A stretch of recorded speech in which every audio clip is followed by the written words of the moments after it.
Também abençoa o presbítero Eric, meu seu fiatado, meu Deus, na tua presença, como servo de Deus, e ministrar a tua palavra. Usa sobre o domínio do Espírito Santo e dentro da tua poderosa palavra, que tudo seja para a honra e para a glória do nome de Jesus. Quem crê, diga amém. Amém. Presbítero Eric, com a palavra.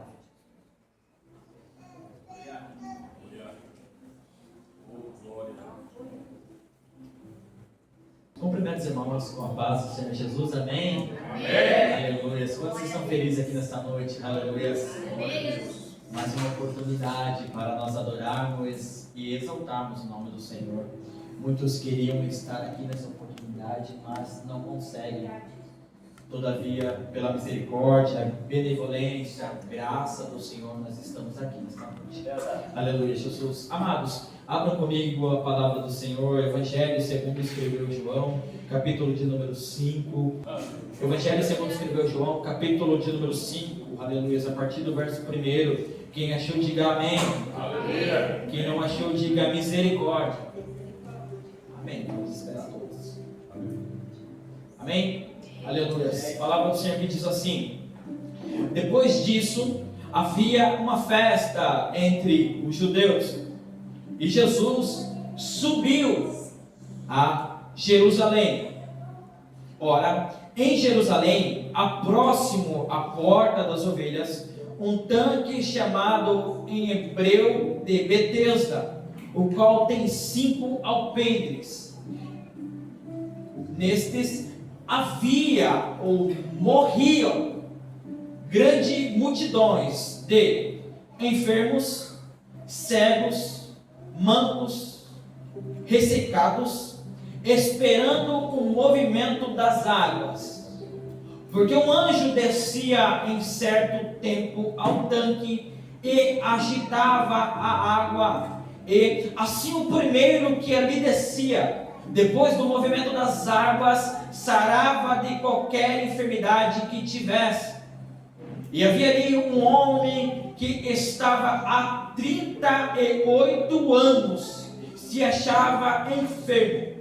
E Jesus, vendo este deitado, e sabendo que estava nesse estado havia muito tempo, disse: queres ficar são? Aleluia, glórias a Deus. Pode tomar o teu assento, glorificando, exaltando o nome do Senhor. Poderoso exaltar o Senhor. Te damos graça, Pai, por esse momento, Pai. Que a tua palavra, Senhor, venha trazer, Pai, esclarecimento, Pai, às nossas vidas, à nossa alma, Pai. Tira do nosso pesqueiro, Pai, tudo aquilo, Pai, que impede, Pai, de nós te adorarmos, Pai. Sentimos a tua presença nessa noite. Traga-nos clareza na tua palavra, Pai. Em nome de Jesus, amém e amém. Aleluia. Amados e queridos irmãos, esse texto, a qual nós acabamos de ler, é um texto muito conhecido e muito apregoado em todos os ministérios. Aprove a Deus a misericórdia pela minha vida estar aqui nessa noite. Tem muitos homens e mulheres de Deus mais capacitados do que eu. Eu queria ter a voz daquele irmão ali quando ele começou o culto, voz empoderada, firme, aleluia. Muitos homens que ministram a palavra, homens e mulheres de Deus, mas o Senhor teve misericórdia desse pequenino aqui nesta noite, aleluia. Amados, esse texto está descrito no Evangelho segundo escreveu João. E dentro dos evangelhos, a qual nós temos do relato bíblico da vida e do ministério de Jesus, 3 livros são muito similares entre si. 3 livros é o que nós chamamos de evangelhos sinóticos, evangelhos que se complementam. Eu posso falar que os evangelhos de Mateus, de Marcos e de Lucas são evangelhos que muitas das vezes nós percebemos um Ctrl+C e um Ctrl+V em outro livro. Mas o livro de João, o evangelho de João, é um evangelho à parte, um evangelho explícito e mais dedicatório. Enquanto o evangelho de Mateus é um livro direcionado, aleluias, aos judeus, aleluias, o livro de Marcos é direcionado aos romanos. O livro de Lucas é direcionado aos gregos, aos gentios, aqueles que não aceitaram ainda a vida judaica. Já o evangelho de João é um evangelho para quem não é judeu, é um evangelho para quem não é romano, é um evangelho para quem não é grego. Mas João relata no seu livro aquilo que seria uma vida pós-judaica, ou seja, o ministério cristão. Então João vai descrever e vai relatar o evangelho direcionado à segunda vinha, à segunda onda, aleluia, de religião após o judaísmo, que é o cristianismo. Nós vemos que no evangelho de Mateus relata aproximadamente entre 35 a 40 milagres após Jesus fez. O evangelho de Mateus vai relatar aproximadamente 20. O evangelho de Marcos relata aproximadamente 18. O evangelho de Lucas relata aproximadamente também 20. Mas no evangelho de João é relatado apenas 7 milagres. Isso é interessante porque, pelo direcionamento que o Espírito Santo estava dando a cada povo que era direcionado aos livros. Para quem era judeu, o Mateus dedica mais milagres. Para quem era romano, Marcos dedica mais milagres. Para quem é grego, Lucas dedica mais milagres. Mas para quem é cristão, João não enfatiza os milagres, os sinais, mas enfatiza o ensinamento e a busca pelo conhecimento. Por quê? Porque cristão, aleluia, que tem a base alicerçada, não precisa ficar correndo atrás de milagres, mas o cristão precisa correr atrás do conhecimento. Quem corre atrás de milagre é ímpio. Quem corre atrás de milagre é novo convertido, porque convertido, crente alicerçado, corre atrás de conhecimento, de graça. João então dedica e ele escreve aproximadamente somente 7 milagres. E um dos milagres, o terceiro milagre, o qual João relata, o primeiro é a transformação da água em vinho, o segundo é a cura da filha do centurião, o terceiro é esse texto bíblico a qual nós acabamos de ler aqui nesta noite. E é interessante que no capítulo 5 de João, quando ele começa a descrever o livro, ele diz bem assim, ora, havia uma festa dos judeus e Jesus subiu a Jerusalém. Ou seja, Jesus estava no local mais declinado, mais baixo, e ele precisava subir até a cidade santa. Se nós olharmos na topografia atual de Jerusalém, os historiadores, os estudiosos dizem que Jerusalém está aproximadamente 8 metros acima da sua base de construção original. De tanto Jerusalém ser derrubada e ser levantada sobre os monturos, derrubada, ser reconstruída sobre os monturos, ela ficou no seu nível atual aproximadamente 8 metros de altura da sua versão original. E quando a palavra nos mostra isso, Deus está dizendo para nós bem assim, não importa quantas vezes nos percalços, na sua caminhada, na sua jornada, você foi derrubado, você caiu, você foi quebrado, Deus sempre levanta, e você, quando é levantado, sempre é levantado não na versão antiga, mas numa versão sempre maior, numa versão sempre mais alta. Aleluias. Papai, mas se estão tentando me derrubar, estão tentando me tirar do local, Deus está dizendo, se te tirarem da onde você está, eu colocarei sobre o local maior. Aleluia. A Bíblia então diz que Jesus, ele sai, ele vai em direção a Jerusalém. Todo judeu subia para Jerusalém durante um ano, pelo menos em 3 momentos. Quantos momentos? 3 momentos. A primeira na festa chamada de Pessah, que é a festa da Páscoa. A segunda chamada festa dos Pentecostes. E a terceira chamada festa dos Tabernáculos. Jesus então, ele sobe até Jerusalém para comemorar as festas. E é engraçado e interessante que nesse momento, nessa época, todos os judeus que estavam espalhados por todo o mundo fazia como se o formato de uma romaria de onde estivessem. Amanhã vai começar a festa dos Pentecostes.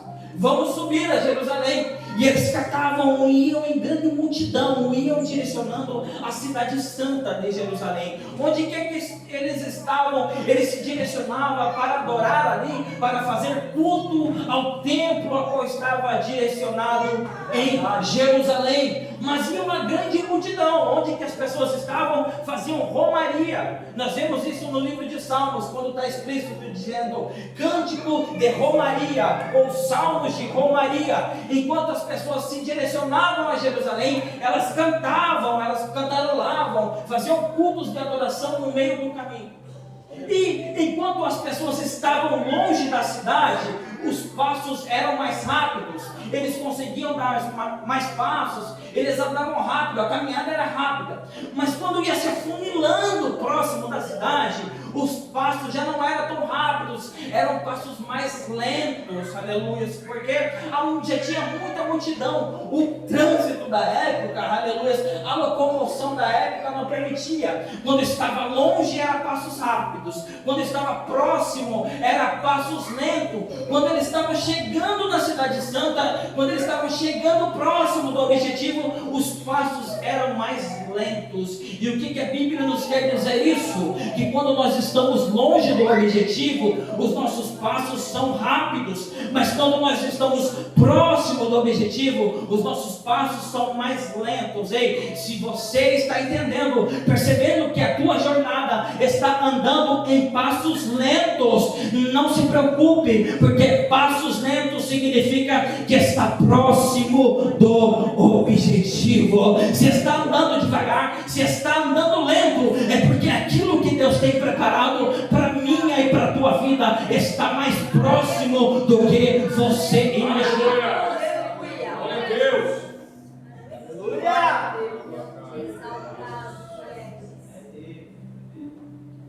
Ao ver a Jerusalém, eu não estou falando da Jerusalém nova, estou falando da Jerusalém antiga, uma cidade pequena, a qual tinha 3 bairros somente: bairro egípcio, bairro judeu e bairro islâmico, somente 3. Na Jerusalém atual, mais recente, mais nova, é uma Jerusalém maior, mais robusta. Jerusalém antiga é uma Jerusalém pequena. E ela é composta por aproximadamente 12 portas centrais, 12 portões, que era o que dava acesso a dentro da cidade. E dessas 12 portas, elas em inúmeros momentos, inúmeras passagens, elas ganharam vários nomes, cada uma das portas, e cada uma tinha um direcionamento específico. Por exemplo, na época a qual as portas ganharam nome por animais, tinha a porta das ovelhas, a porta dos peixes, a porta dos cavalos. Algumas tinham o nome de porta central, porta oriental, porta leste, outras tinham o nome de porta das águas. Em inúmeros momentos da Bíblia, essas portas foram mudando e recebendo nomes. Mas a porta central de Jerusalém, quando uma pessoa importante vinha e iria entrar dentro de Jerusalém, tinha que entrar por uma porta específica chamada de Porta Dourada. Em outro momento ganhou o nome de Porta de Ouro. Em outro momento ganhou o nome de Porta do Oriente. Em outro momento ainda ganhou o nome da porta que dá direção ao Monte das Oliveiras. Mas nesse momento aqui em específico, o nome dessa porta se chamava a Porta Dourada. Então todo mundo que estava chegando das romarias, quando vinham adorar, eles adentravam em Jerusalém pela Porta Dourada, a porta principal. Por quê? Porque naquela época, próximo da Porta Dourada, estava o templo levantado para adoração. Não o primeiro templo, a primeira versão construída por Salomão, é a segunda versão, que foi construída depois de 586. Então, ali próximo da Porta Dourada, havia o templo. Então as pessoas adentravam pela Porta Dourada para ir ao templo. Hoje, se nós olharmos e pegarmos uma imagem, uma visão, aleluia, de Jerusalém, uma das portas mais conhecidas, a qual mostra a entrada de Jerusalém, vista do Monte das Oliveiras, a qual tem um portão na frente, que é a Porta Dourada, e logo dá para ver a cúpula da Doma Dourada, que hoje é um templo muçulmano, é um templo islâmico. Mas naquela época era um templo a qual era de adoração a Deus. E as pessoas chegavam e entravam por essa porta dourada. nessa época, a porta estava aberta. E tinha uma profecia em Ezequiel 47, dizendo que aquela porta em algum momento seria fechada. Por quê? Porque o rei já tinha entrado por aquela porta, o rei entrou, o rei saiu e aquela porta seria selada, seria fechada. Ninguém mais poderia entrar por aquela porta. E quando, no ano de 1541, quando Jerusalém foi invadida pelo Império Otomano, sobre os comandos de um sultão chamado Suleiman, que o codinome dele era o Magnífico. Quando ele invade a Jerusalém, ele ouve dos judeus dizendo que o rei dos judeus viria e adentraria em Jerusalém e tomaria a cidade santa e levaria o seu povo consigo. Então aquele homem, ele pensa consigo mesmo, na sua inconsciência, na sua consciência primitiva. Ele pensa, ora, se o rei virá buscar esse povo e essa nação, vou eu então fechar essa porta para que ele não entre. E o rei, aquele sultão então, ele fecha aquela porta dourada. Só que quando ele fecha aquela porta dourada, ele estava achando que ele estava sendo bonzão, todo poderoso, né? Ele pensava aí. Só que quando ele fez isso, ele estava cumprindo a profecia de Ezequiel 47, porque aquela porta deveria ficar fechada. Ele pensou, o rei nunca voltou, o rei nunca entrou nessa cidade. Mas em João capítulo 12, a Bíblia tem uma passagem que diz a entrada triunfal de Jesus em Jerusalém. E Jesus entrou por onde? Pela porta dourada, porque rei quando entrava na cidade, aleluias, entrava pela porta dourada, a porta da honra. Então Jesus, quando adentra Jerusalém, ele já tinha entrado. Então aquele, aleluia, sultão, que quando pensou depois que ele fecharia, ele não sabia que Jesus já tinha entrado naquela porta. Ele pega, vai e fecha, aleluias. Mas quando ele fecha, era justamente para cumprir a profecia, que aquela porta seria fechada e que ninguém mais adentraria por ali, aleluias. Isso significa que quando o mal levanta contra a nossa vida, aleluias, ele até levanta pensando que vai acabar conosco, ele até levanta achando que vai acabar com o nosso ministério, mas quando o Todo-Poderoso se levanta do seu trono, ele usa quem ele quer, até aquele que quer o mal do nosso ministério, até o nosso inimigo, o nosso adversário, Deus usa para abençoar a minha e a tua vida. O sultão pensou, vou fechar a porta. Deus estava usando ele para cumprir a profecia de Ezequiel 47. Ninguém mais entra, porque o rei já entrou e o rei já saiu dela. Aleluia! Mas nessa época ainda a porta estava aberta. Aleluia, eu sinto a presença do Todo-Poderoso. Aleluia, Deus, aleluia! E todo mundo estava se espremendo para entrar na porta dourada, porque dentro do templo estava acontecendo o culto, aleluia. Mas olha aqui o que o texto vai nos dizer, aleluia, olha. E chegando em Jesus, e subindo Jesus, chegou ali na porta das ovelhas. O culto, a entrada principal era na porta dourada. Jesus não entra pela porta dourada, isso é lindo, porque ele não vai por onde que a multidão está indo, ele pega um desvio, e ele não vai na porta dourada, mas ele vai na uma outra porta chamada porta das ovelhas. Meu Deus! A porta das ovelhas só não era a porta mais humilhante das 12, porque havia a porta do monturo. A porta do monturo era o local onde as pessoas jogavam fora, aleluia, as suas sujeiras, literalmente. Era a porta qual era a saída do lixão da cidade, a porta do monturo. A porta das ovelhas só não era mais humilhante do que essa porta. Por quê? A porta das ovelhas era bem assim, ó.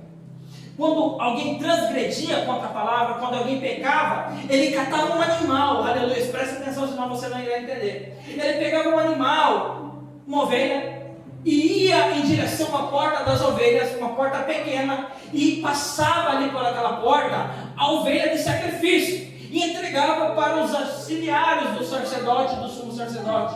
E quando eles entregavam ali, era um sinal de humilhação para eles, porque eles estavam mostrando que eles pecaram, que eles transgrediram e que estavam oferecendo um animal em sacrifício. Então, se a multidão olhasse para eles entregando um animal lá, falava: olha, aquele lá pecou, aquele lá pecou, aquela lá pecou. Olha lá, está vendo? Está com a ovelha nas mãos e vai entregá-la na porta das ovelhas. Ela pecou.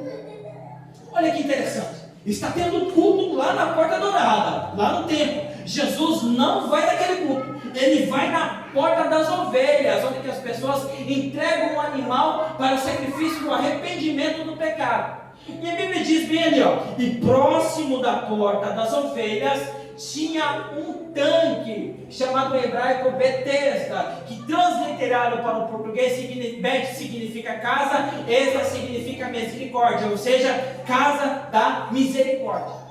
Jesus, ele sai da porta dourada, ele vai para a porta das ovelhas e adentra ali naquele local. Esse tanque Betesda era da seguinte forma: quando alguém entregava um animal para sacrifício, eles pegavam o animal e entravam dentro do tanque com o animal. A Bíblia diz que o tanque tinha 5 alpendres, ou seja, 5 degraus, começando do mais raso e indo para o mais profundo. E eles catavam a ovelha e iam mergulhando passo a passo nos 5 níveis.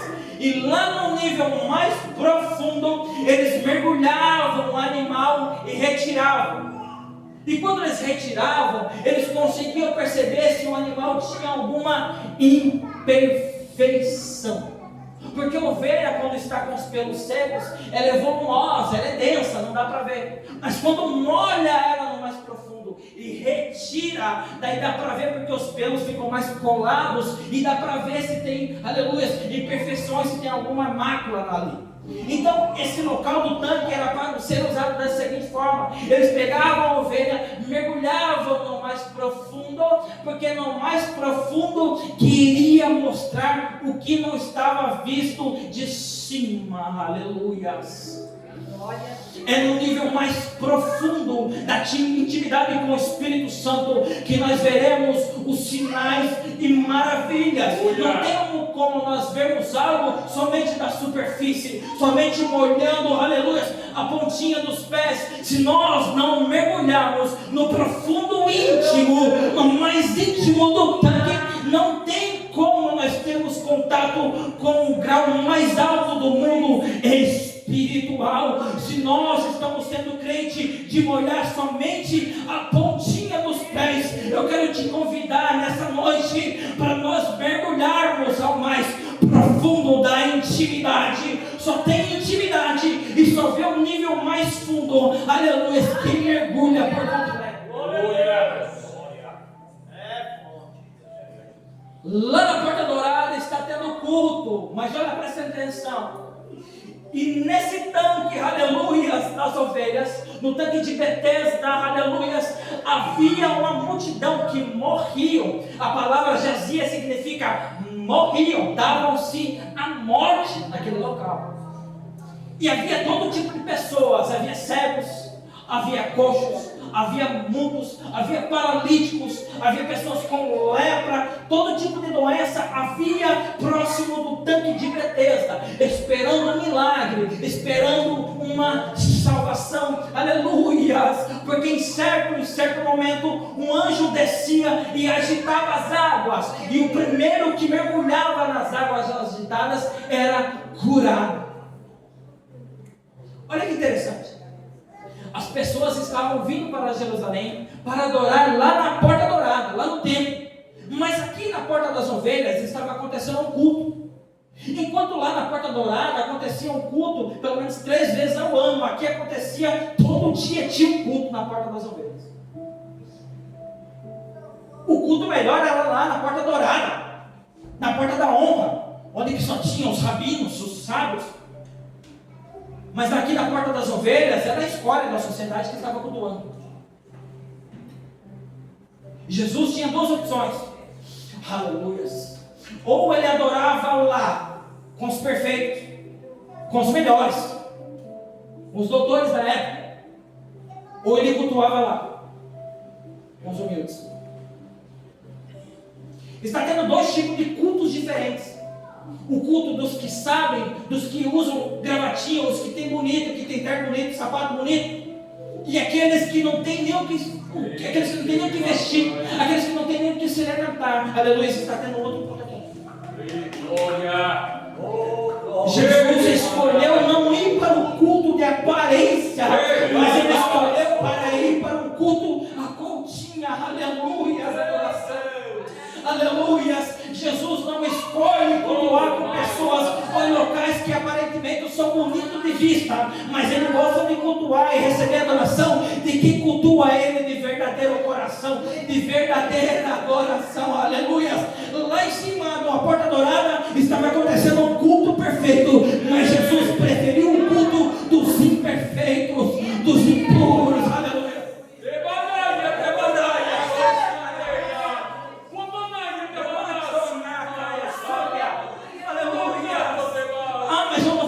Porque eu não sei falar, eu não vou cantar porque eu não sei cantar, eu não vou, aleluia, direcionar o culto porque eu não sei falar. Ei, o culto não é dos perfeitos, não, aleluia. O melhor culto não é dos perfeitos, sabe? Aleluia.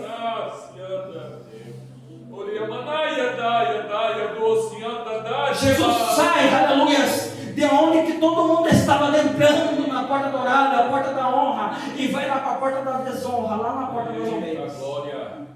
Quando ele adentra ali, a Bíblia diz que havia um homem que estava, aleluia, há 38 anos sendo paralítico. Meu Deus.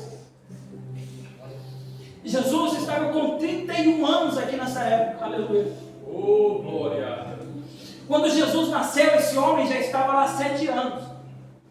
Quando Jesus completou a idade de 14 anos, quando ele subiu em Jerusalém junto com seus pais terrenos, que esqueceram ele em Jerusalém, e ele estava ensinando os rabinos dentro, aleluia, da sinagoga. Aquele homem estava com 14 anos na beira daquele tanque. Agora Jesus está voltando com 31, e sabe o que aconteceu? Sabe o que teve de mudança? Nada, aquele homem ainda está na beira do tanque. Aleluia. Aleluia. Oh, Deus.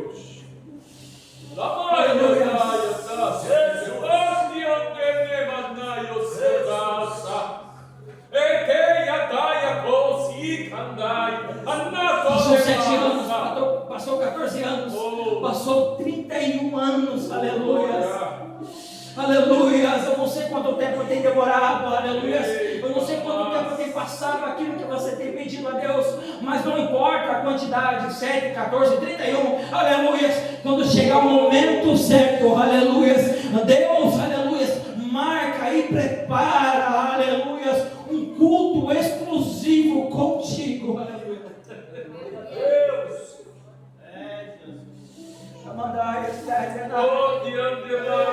Deus. Jesus não queria um culto com uma multidão, não, ele queria um culto com uma única pessoa. Aleluia, uma única pessoa, uma única alma. Aleluia. Jesus tinha um encontro marcado com aquele homem naquele dia. Aleluia.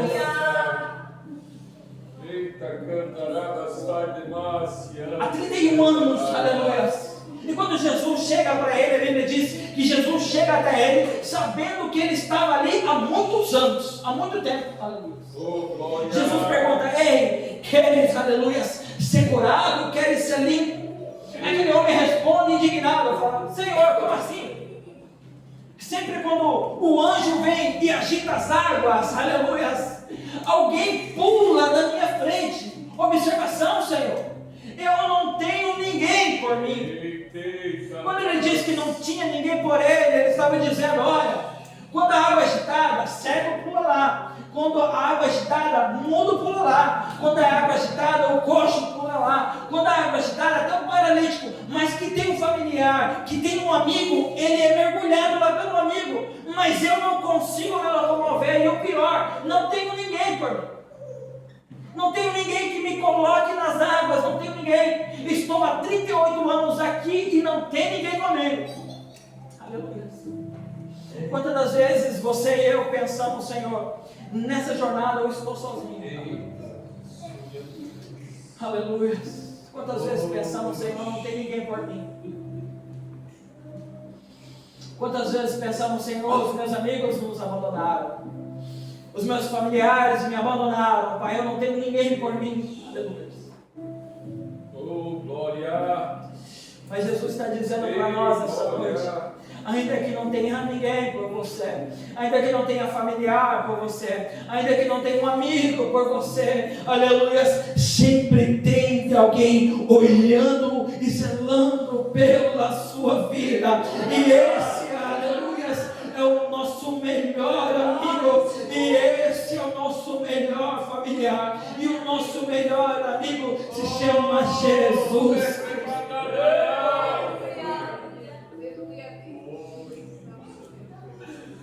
Oh, de basti, chora, de batata, esse ante batata. Oh, se leva, sai, andaia, se ante baia.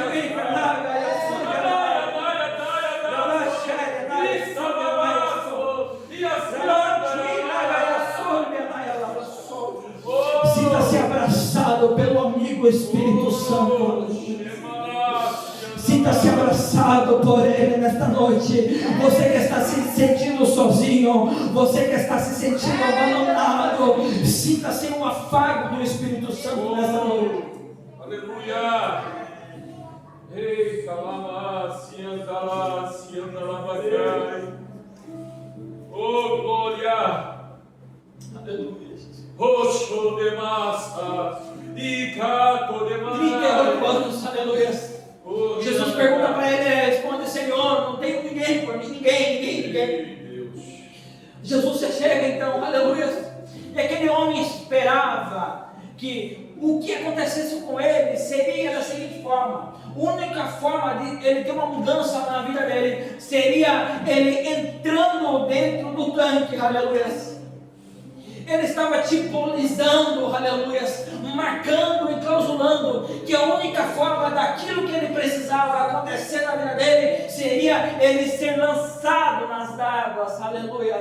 Mas quando Jesus teve um encontro com ele, aquilo que ele planejava, aquilo que ele esperava, não veio da forma a qual ele queria, a qual ele pensava, aleluia. E isso também acontece conosco, Senhor. Isso irá acontecer na minha vida da seguinte forma: Senhor, isso irá acontecer na minha vida, mas de tal maneira, e Jesus está dizendo, quando chegar o momento de eu te abençoar, não será da sua forma, porque a sua forma pode ser imperfeita, mas a forma de Deus é sempre perfeita, boa e agradável. Aquilo que nós planejamos nem se compara, não tem nem como mensurar em comparação ao que Deus tem preparado para a minha e para a tua vida, porque tudo o que Ele tem para mim e para você é sempre o maior, é sempre o melhor, é sempre o mais agradável, é sempre o mais perfeito. Aleluia! Aquele homem pensava: eu vou mergulhar nas águas, se eu mergulhar nas águas, sou curado. Jesus fala para ele: não é assim, não é assim. Levanta-te. Interessante, o homem é paralítico.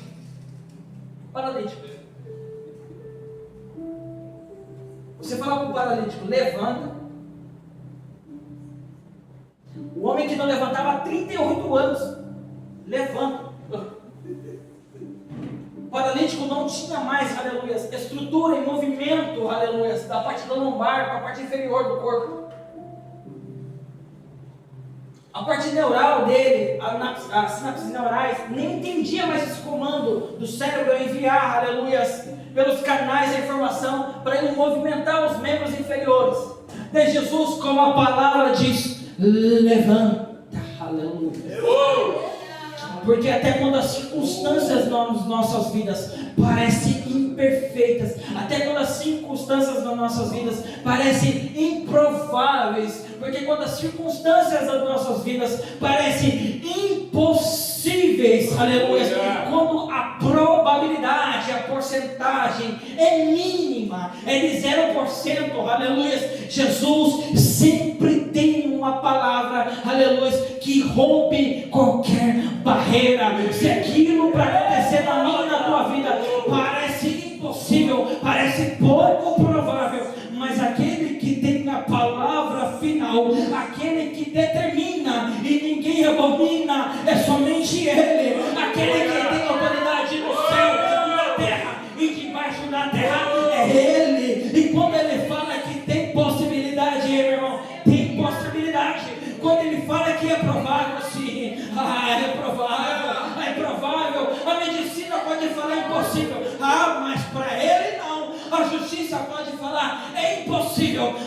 para Ele. Não, a justiça pode falhar, mas Ele não falha. A medicina pode falhar, aleluia, mas existe um Deus que nunca falha. A palavra é levanta, aquele homem então levanta, aleluia, aleluia. E quando ele se levanta, ele se coloca na posição. Tem muitos crentes que não estão recebendo da parte do Senhor, sabe por quê? Porque não se colocam na posição. Eu vou falar, aleluia. Tem pessoas que falam, mas eu quero isso, mas não se coloca na posição. Ei, Jesus está dizendo, levanta primeiro, aleluia, toma atitude, aleluia. Se um paralítico teve a coragem de levantar, nem sem saber levantar, depois de 38 anos, quem somos nós? Se coloca de pé, se levanta. Aqui é um empoderamento. E aqui que entra o tema, aleluia. Qual que é o nosso tema? Rompendo em fé. Glória a Deus, aleluia. Rompendo em fé. Fala para alguém há 38 anos que não levantava, fala, levanta, aleluia. E ele ouvia a palavra do mestre falar, Senhor, eis-me aqui, aleluia. Papai, aleluia. Jesus está falando com a tua igreja nesta noite. Ei, igreja, se levanta, aleluia, se coloque sobre os teus pés, aleluia. Tome uma posição na presença, aleluia. Tome um direcionamento, aleluia.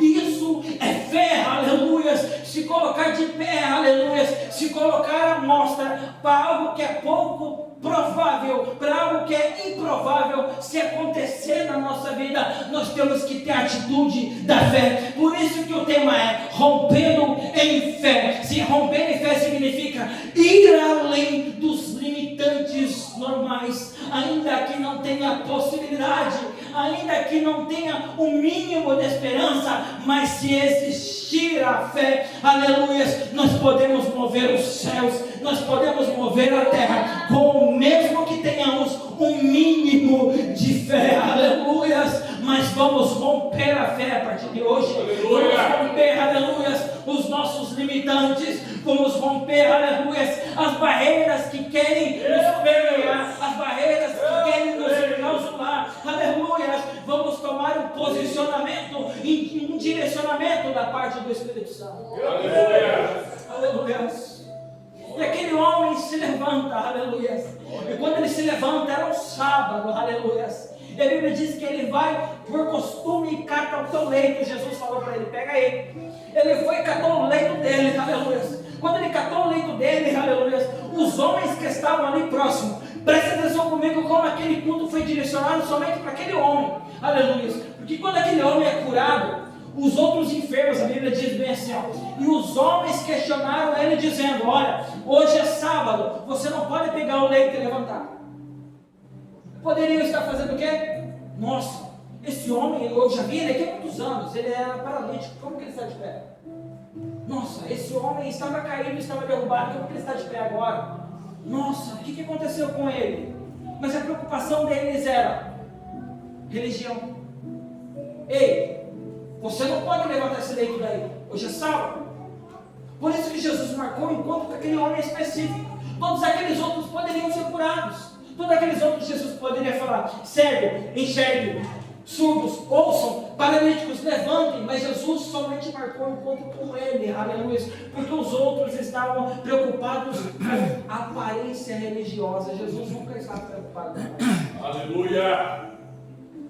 Oh, glória a Deus, se tem algo que eu posso dizer com certeza é que Jesus nunca está preocupado com a aparência e com a quantidade. Culto com quantidade, Jesus. Agora, quando tem um culto com qualidade, irmão, aí eu não.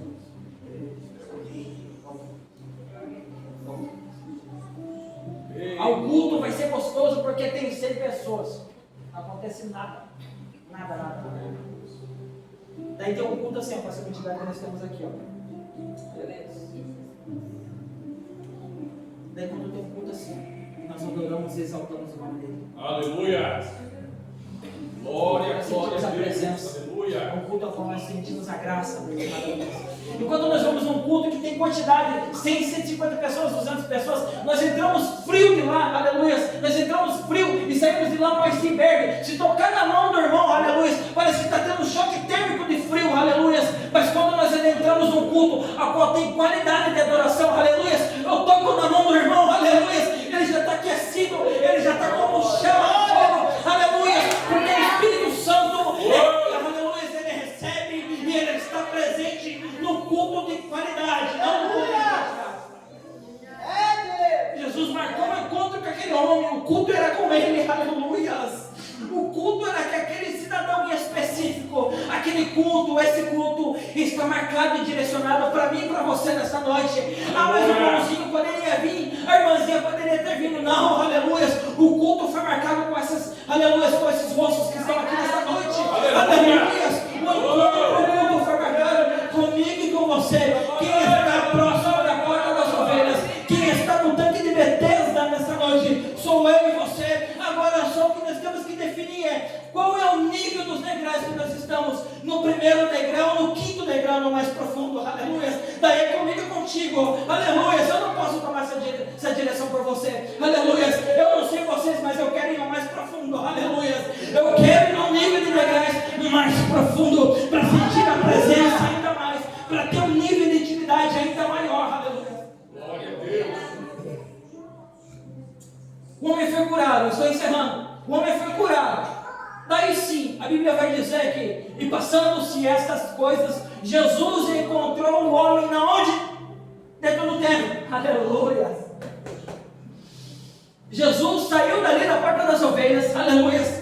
Ele saiu daquele tanque de Betesda, daí ele foi em direção ao templo, daí sim, ele foi lá para adorar no templo. Quando ele chegou lá, quando ele viu aquele homem, já é uma situação diferente, aleluia.